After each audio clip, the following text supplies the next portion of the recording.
Hello, guys! Teacher Ana speaking. Hope you're okay. Espero que todos estejam bem. E vamos para mais uma aula. Hoje a gente vai falar sobre o there is e o there are. Vamos falar a diferença dos dois. Tá tudo aí bonitinho na tela. Também vamos falar um pouquinho sobre como usar de formas diferentes o verbo go, que é o verbo ir.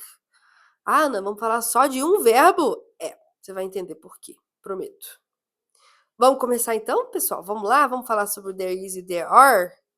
Vamos lá, olha só. Vou pedir, do mesmo jeito que eu já pedi outras vezes, para que você grave o que eu vou dizer a seguir. Pessoal, o verbo have, que é o verbo ter, é usado especificamente para falar de posse. Como assim, Ana?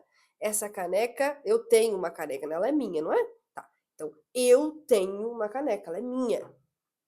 Bem possessiva mesmo, tá? Por que eu tô dizendo isso?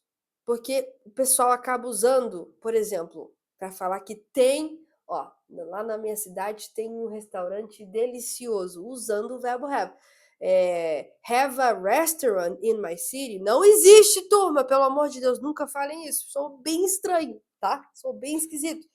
Não existe, porque o have, como eu disse, é para usar quando se fala de posse. Só, teacher Ana? Ah, gente, 99,9% de certeza que sim. Pode ter uma exceçãozinha, regra, aí talvez em outra cultura que use o have diferente, mas não se aplica aqui. Sim, tá? O have você vai usar sempre para posse. Então, por exemplo, they have a house. Eles têm uma casa, e por aí vai. Mas então, como que eu falo que tem um restaurante delicioso na minha cidade? A gente vai usar o there is ou there are. Se você prestou atenção aqui na tela, conseguiu fazer duas coisas ao mesmo tempo, você já deve ter percebido que o is, there is, é para singular. Se tem um restaurante, eu vou usar o there is. Se tem mais de um restaurante, se tem muitos no plural, exemplo, né, do restaurante, claro, você vai usar o are. Né? Então, esse mesmo exemplo, turma, ó, tem um restaurante delicioso na minha cidade. There is a delicious restaurant in my city. Vamos escrever, turma? Eu tô chique que eu posso colocar o microfone aqui. E aí, ó, vamos lá. Vamos ver esse exemplo? Então, ó, there is a restaurant in my city. Detalhe importante aqui, ó. Usei o there is porque é um restaurante que tem na minha cidade, certo? Ah, mas e se eu quisesse falar que tem vários restaurantes deliciosos na minha cidade? Beleza, então there are many. Lembra do many? Good restaurants in my city. É só isso.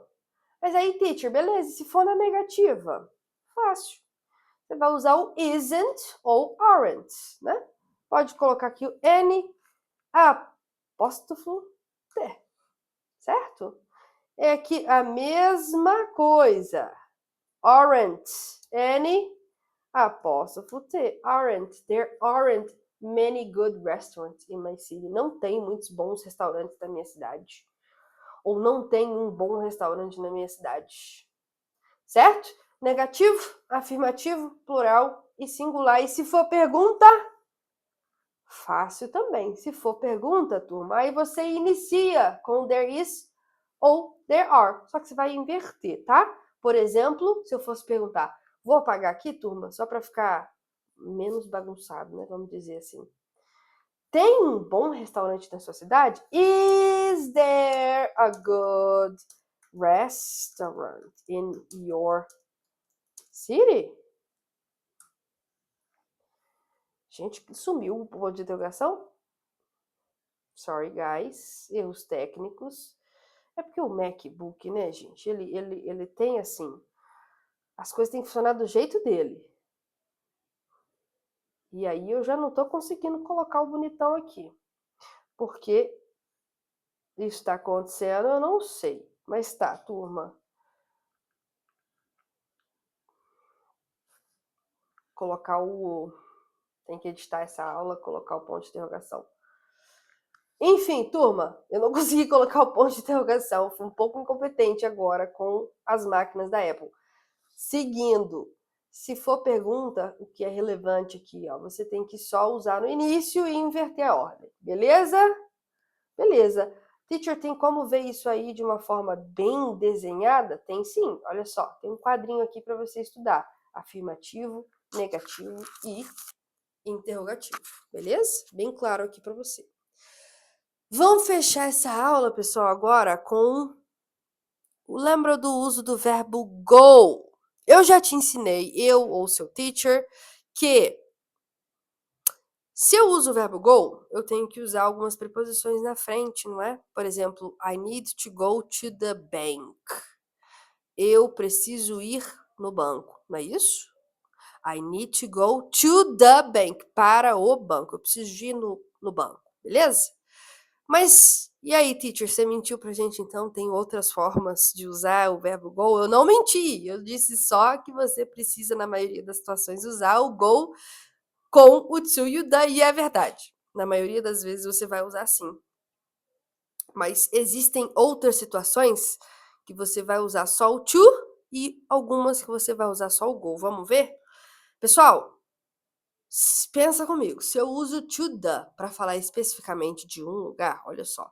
To the bank. Para o banco. Eu preciso ir, né, no banco. Beleza.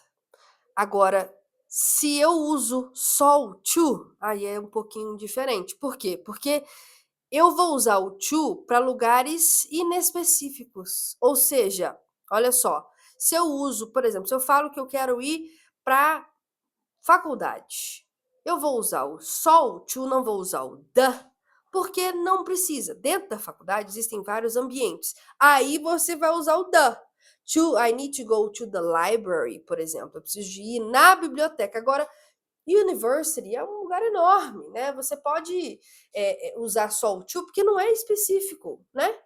Para países, I want to go to Canada, eu quero ir para o Canadá. Olha aí, Canadá é o país, né, gente? Lá dentro você pode ir para várias cidades, para vários lugares diferentes. Então, o to, pessoal, olha esses exemplos aí, para lugares inespecíficos, que você não vai usar a preposição the, né? Quando não é necessário, se você não está falando de um lugar em específico, o restaurante, o banco, e por aí vai.